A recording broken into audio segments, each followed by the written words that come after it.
waktu juga. Langsung saja saya persilahkan kepada Bapak pemateri.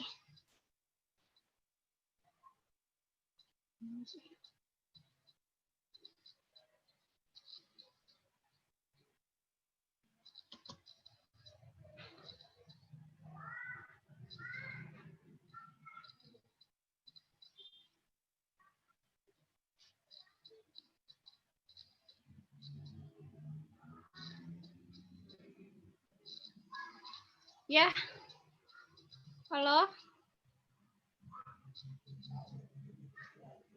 Ya, dan juga tidak lupa saya ingatkan kepada teman-teman yang sudah bergabung untuk tetap memperhatikan persyaratan yang dibuat oleh PC IMM Kabupaten Sidrap selaku penyelenggara untuk kemudian mendapatkan e-sertifikat dalam mengikuti kegiatan kita kali ini, yaitu dengan cara pertama konsisten dalam mengikuti setiap materi selama 3 hari ke depan, dan juga yang kedua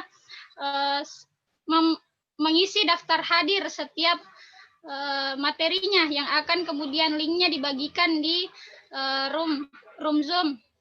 Yang kemudian tidak lupa juga harus follow akun Instagram dari PC IMM Sidrap. Ya, langsung saja untuk mengefisienkan waktu, saya persilahkan kepada Bapak pemateri untuk menyampaikan materinya.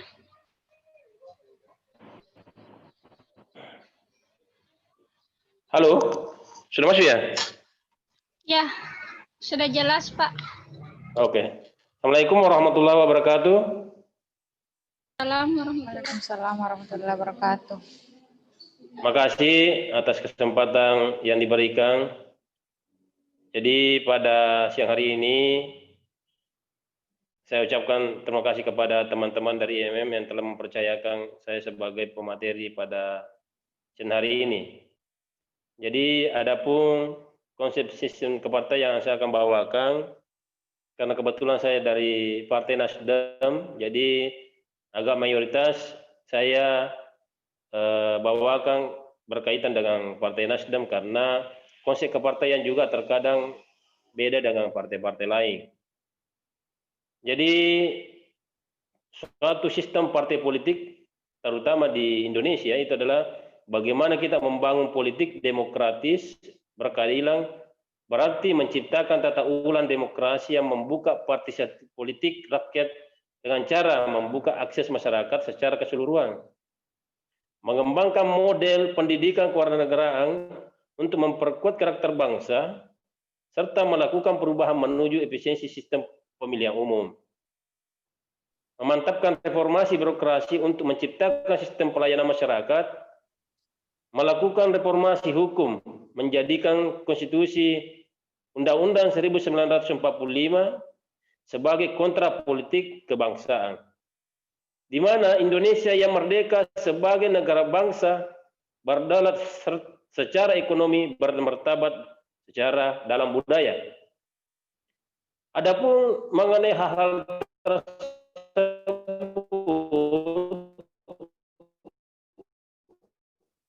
yang harus kita demokratis, menciptakan tata ulang demokrasi yang membuka partisipasi politik rakyat dengan cara membuka akses masyarakat secara keseluruhan. Mengembangkan model pendidikan kewarganegaraan untuk memperkuat karakter bangsa, serta melakukan perubahan menuju efisiensi sistem pemilihan umum, yang mana nantinya ke depannya ini pemilu akan dibuat secara demikian rupa sehingga sistem pemilu serentak itu akan terlaksana seluruh Indonesia nantinya. Memantapkan reformasi birokrasi untuk menciptakan sistem pelayanan masyarakat, melakukan reformasi hukum dengan menjadikan konstitusi Undang-Undang 1945 sebagai kontrak politik kebangsaan. Dua, bagaimana menciptakan demokrasi ekonomi melalui tatanan demokrasi ekonomi, maka tercipta partisipasi dan akses masyarakat dalam kehidupan ekonomi negara, termasuk di dalamnya distribusi ekonomi yang adil, yang merata, yang akan berujung pada kesejahteraan seluruh rakyat Indonesia.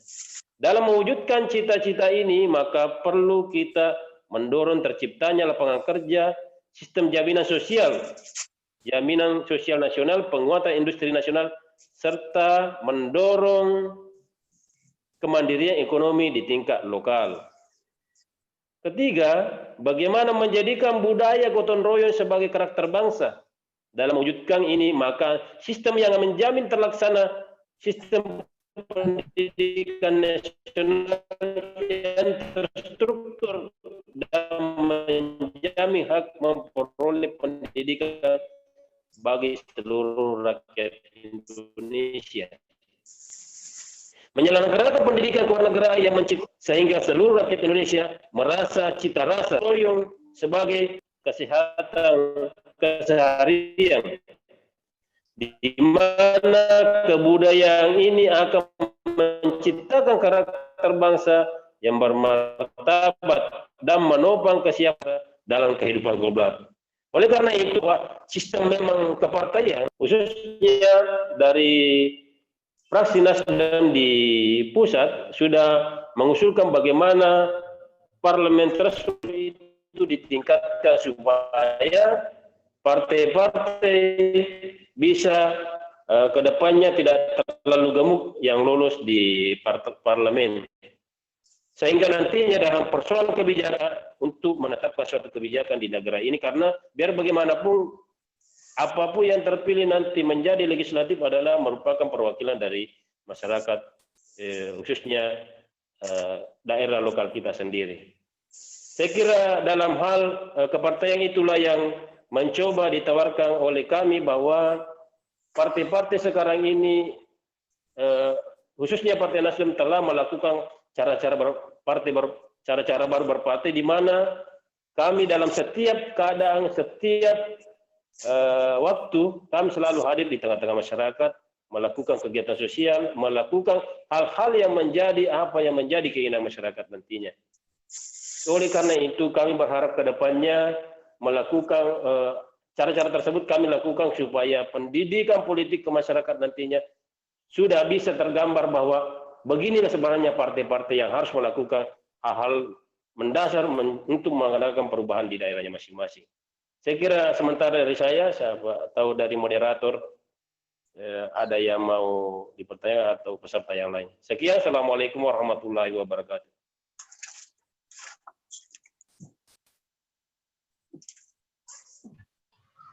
Ya, itulah tadi penyampaian materi dari narasumber kita pada siang hari ini. Mungkin ada kemudian dari peserta madrasah politik yang ingin kemudian dikomunikasikan atau kita sharing lah istilahnya dalam kegiatan kali ini mengenai persoalan konsep dan sistem kepartaian. Silahkan langsung pertanyaannya dilempar ke room chat yang ingin bertanya. Dipersilakan kepada peserta.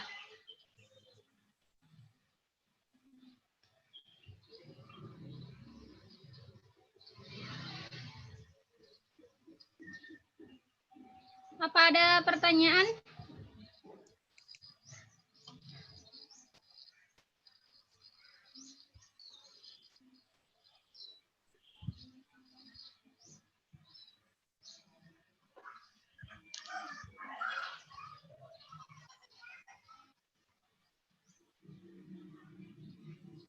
Atau saya lanjut kalau belum ada pertanyaan?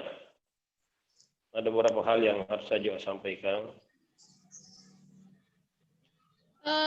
Dilanjut saja dulu Pak, supaya nanti kita tampung pertanyaannya dari teman-teman. Oke. Jadi yang perlu juga kita ketahui bersama bahwa Undang-Undang Nomor 2 Tahun 2008 Pasal 11 itu partai politik berfungsi sebagai sarana. Pertama, pendidikan politik bagi anggota dan masyarakat luas agar menjadi warga negara Indonesia yang sadar akan hak dan kewajibannya dalam kehidupan bermasyarakat, berbangsa, dan bernegara. Dua, syarat iklim yang kondusif bagi persatuan dan kesatuan bangsa Indonesia untuk kesejahteraan masyarakat. Ketiga, penyerap, penghimpun dan penyalur aspirasi politik masyarakat dalam merumuskan dan menetapkan kebijakan negara. Yang keempat, partisipasi politik warga negara Indonesia dan rekrutmen politik dalam proses pengisian jabatan politik melalui demokrasi dengan memperhatikan kesetaraan dan keadilan gender. Jadi itulah kalau sesuai Undang-Undang Dasar 45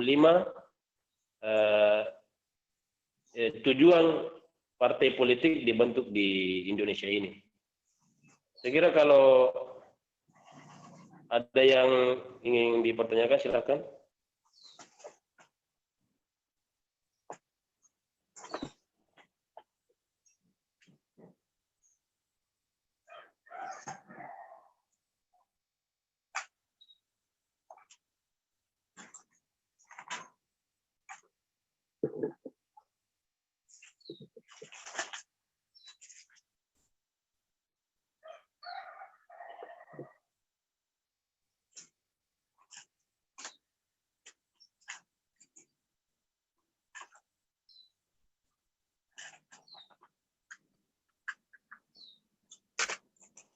Saya mungkin bisa bertanya. Ya silakan, silakan. Moderator tidak ada suaranya keluar deh.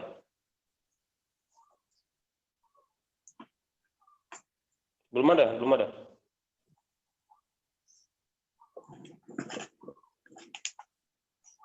Oh, ya, dipersilahkan. Okay. Ada tadi yang mau bertanya. Silakan, silakan. Ya, terima kasih. Assalamualaikum warahmatullahi wabarakatuh. Waalaikumsalam. Ya. Warahmatullahi wabarakatuh. Sedikit perkenalan singkat, saya dari Ikatan Mahasiswa Muhammadiyah Fakultas Ekonomi dan Bisnis Universitas Muhammadiyah Parepare, perwakilan dari PC IMM Kota Parepare. Ya, sedikit pertanyaan menyinggung tadi beberapa undang-undang yang diterapkan oleh Bapak pemateri yang kuasai Partai Nasdem di Kota Sidrap. Jadi selain dari beberapa undang-undang tadi disampaikan, kira-kira tugas fungsi dari Nasdem ini atau DPRD Kabupaten Sidrap, khususnya di Nasdem, apa tugas dan fungsinya selain dari undang-undang yang diutarakan tadi? Ini itu sedikit. Jadi, makasih. Saya langsung saja, moderator. Iya, Pak. Langsung saja. Jadi, kalau persoalan tugas dan fungsi, bahwa memang kita di DPR itu mempunyai 3 fungsi. Pertama adalah bagaimana fungsi legislasi, dalam hal ini untuk kabupaten dan provinsi itu membuat perda. Tapi untuk DPR RI pusat adalah membuat undang-undang. Yang kedua adalah fungsi budgeting, fungsi anggaran. Yang ketiga adalah fungsi pengawasan. Dan perlu saya sampaikan bahwa fungsi budgeting dalam persoalan anggaran ini perlu dipahami juga bersama bahwa kita dalam hal melakukan fungsi budgeting adalah kita tidak pernah melontarkan atau menyampaikan bahwa sekian. Cuma karena anggaran itu memang anggarannya dari eksekutif. Cuma dalam hal ini dari fungsi kami dari DPR dan budgetingnya adalah bagaimana menetapkan dan menyetujui anggaran tersebut. Dan terkadang memang dalam setiap pembahasan APBD itu terkadang memang alot dalam persoalan anggaran karena terkadang beda persepsi dari pemerintah dengan pandangan dari teman-teman DPR. Oleh karena itu terkadang memang dalam hal ini yang perlu kita luruskan. Setiap persoalan di tengah-tengah masyarakat, apakah itu persoalan infrastruktur jalanan atau bagaimana, setiap ada jalan yang rusak, pasti itu mindset masyarakat melihat, wah, kemana anggota DPR-nya ini? Itu terkadang juga keliru. bahwa kita ini dari DPR bukan yang mempunyai anggaran, tapi kita yang menyetujui anggaran tersebut. Jadi terkadang memang ada anggaran yang tidak disiapkan pemerintah, kita tidak bisa juga berbuat apa-apa. Oleh karena itu ini yang menjadi perdebatan selama ini, terkadang masyarakat salah menilai arti bahwa DPR itu ada uang di sana. Itu tidak ada uang di DPR. Cuma dalam hal ini ya kita selalu sampai ke aspirasi masyarakat, ini kebutuhan masyarakat, tapi pemerintah yang siapkan uangnya. Saya kira dari saya sementara. Ada yang lain atau masih perlu ditambahkan? Bagaimana? Ya, terima kasih Pak. Mungkin moderator sedikit. Jadi langsung saja bisa. Ya silakan. Ya, tadi menyinggung perda yang saya ketahui adalah perda peraturan daerah ya. Ya. Nah, apakah ini perda yang diatur oleh DPRD itu sampai di mana? Apakah hanya sampai di kabupaten atau sampai di pelosok, misal di kecamatan sampai di desa? Karena kebetulan saya kemarin KKN di beberapa di salah satu desa yang saya minta itu perdanya, peraturan daerahnya nih yang saya minta, tapi katanya tidak ada sampai sekarang. Pertanyaan kemudian, apakah kepala desa setempat yang adakan peraturan desa atau ada dari kecamatan atau dari kabupaten yang tadi disinggung oleh Bapak pembuatan perda? Ya, saya kembalikan. Terima kasih. Saya langsung jawab, moderator.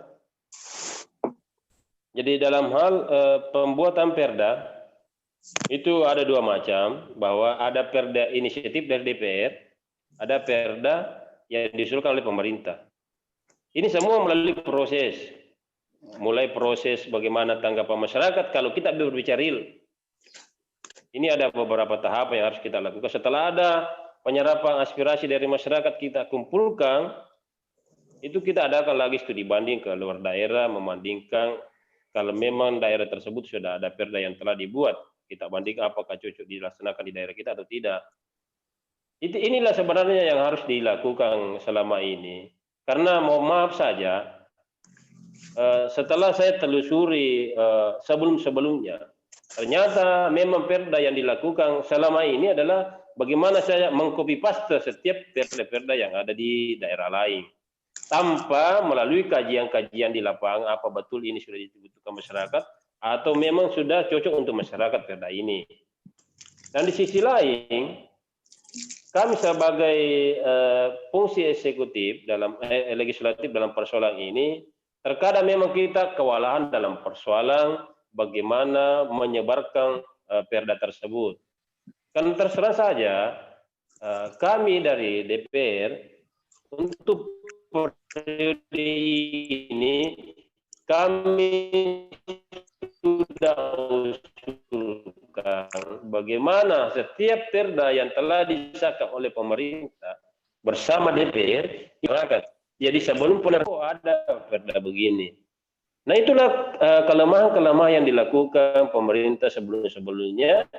Di saat ada perda yang telah dibentuk dan disahkan DPR, ini tidak pernah masyarakat tahu bahwa ada lagi perda ini. Jangankan perda, sekarang ini saya bicara. Saya bicara perbub saja, perbub selama ini kurang lebih saya 1 tahun menjabat sebagai anggota DPR di Kabupaten Sidap, itu tidak ada filenya sama kita. Terakhir saya sampaikan di rapat, tolong eksekutif, setiap perbub yang telah dibuat oleh bupati, yang ditantangani oleh bupati, silakan sampaikan ke kami. Karena terkadang masyarakat bertanya, kami tidak tahu, karena memang tidak pernah disampaikan kan bahwa ada perbub ini. Inilah yang harus kita memang ubah dalam setiap sistem pemerintahan tersebut. Karena di saat juga masyarakat bertanya, memang terkadang kita tidak tahu apa ini, padahal itu sudah disahkan. Itulah kunci kekurangan kita selama ini, tidak pernah melakukan penyebarluasan dalam hal perda yang telah ditetapkan oleh pemerintah bersama DPR. Saya kira dari saya. Terima kasih Pak. Bagaimana saudara penanya? Alhamdulillah. Iya. bisa. Oh iya. Ada yang lain? Baik. Apakah masih ada pertanyaan dari teman-teman yang lain?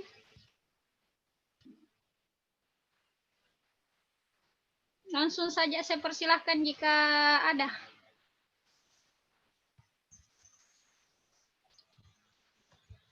Ya, saya ingatkan juga kepada peserta, semua peserta untuk tidak lupa mengisi link absen yang kemudian nanti akan kita bagikan di room chat.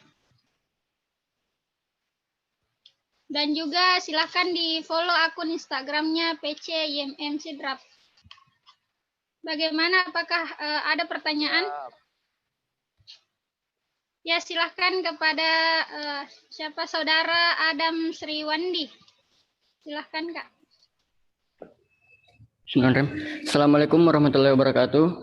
Waalaikumsalam warahmatullahi wabarakatuh. Terima kasih atas kesempatannya saya dipersilahkan untuk bertanya. Hanya sedikit pertanyaan yang saya berikan. Dari ketiga fungsi yang tadi Bapak sudah jelaskan, bagaimana tanggapan Tak agar masyarakat tidak salah dalam memahami ketiga fungsi ini? Karena termasuk seperti anggaran, itu yang selalu dipermasalahkan di masyarakat, baik infrastruktur maupun lainnya. Mungkin itu saja Pak, bagaimana tanggapan Bapak agar masyarakat tidak salah dalam memahami ketiga fungsi ini? Sekian, Assalamualaikum warahmatullahi wabarakatuh. Terima kasih. Waalaikumsalam warahmatullahi wabarakatuh. Terima kasih.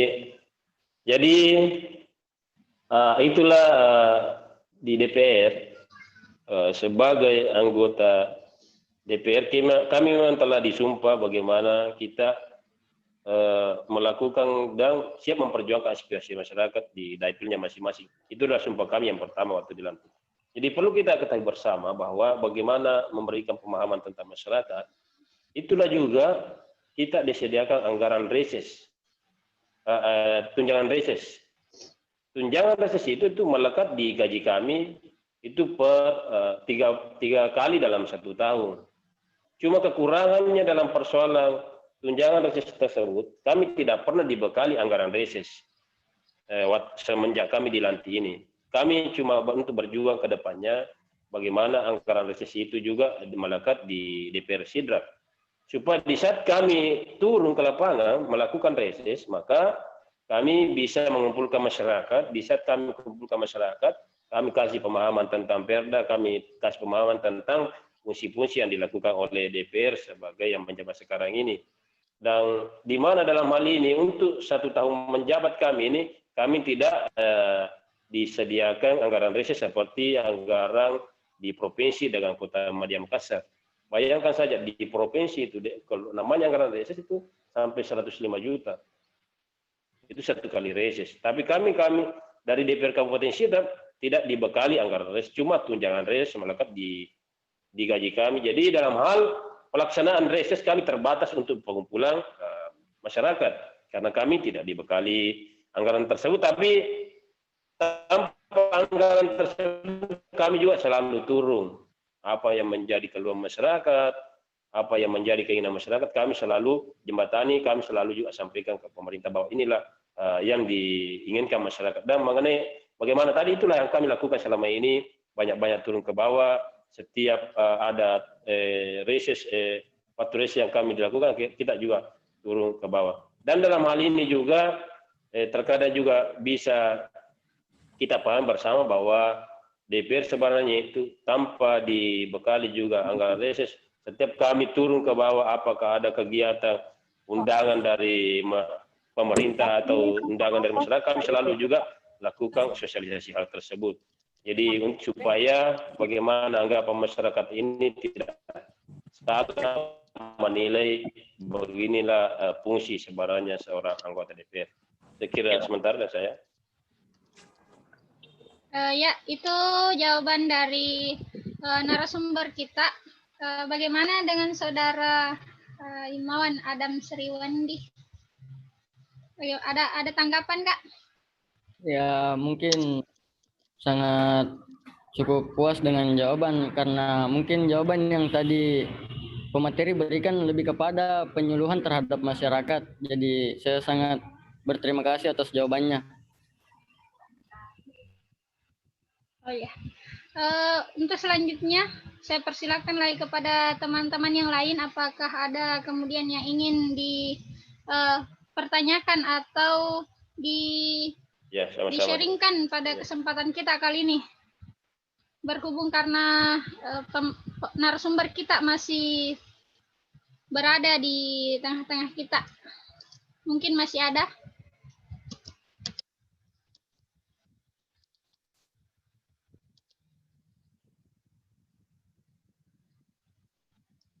Bagaimana kepada teman-teman?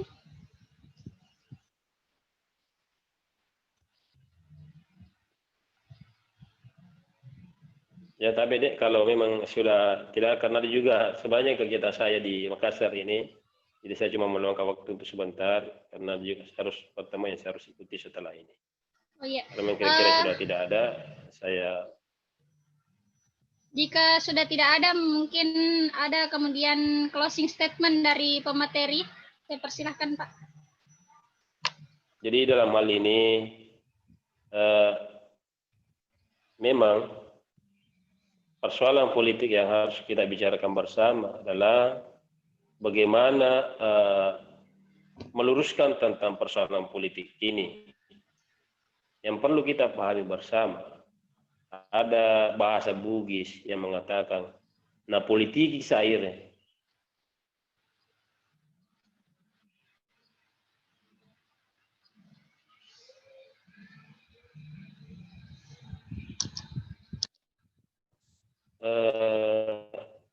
Ini harus kita luruskan bersama. Sebenarnya kalau kita meluruskan politik itu sebenarnya bagus. Itu mengenai kemanusiaan, mengenai kegiatan di masyarakat ini yang selama saya lakukan selama ini.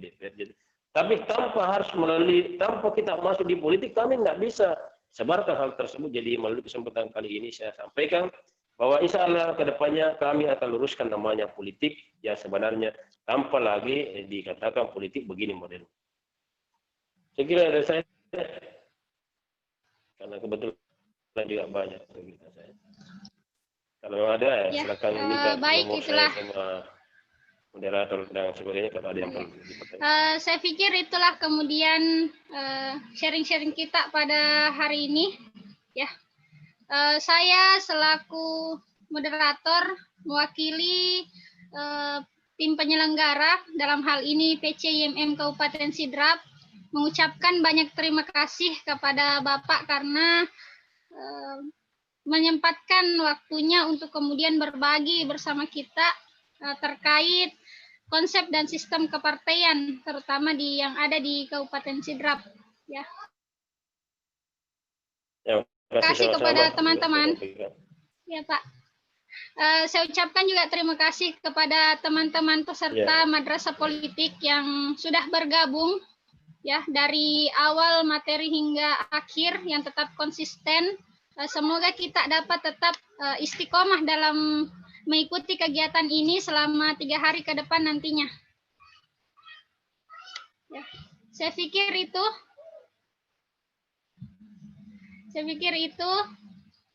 karena pemateri juga sudah banyak kegiatannya di luar. Saya pikir itu saja yang kemudian menjadi pembahasan kita pada siang hari ini. Saya akhiri kegiatan kita dengan ucapan billahi fisabilil haq fastabiqul khairat. Wassalamualaikum warahmatullahi wabarakatuh. Waalaikumsalam warahmatullahi wabarakatuh.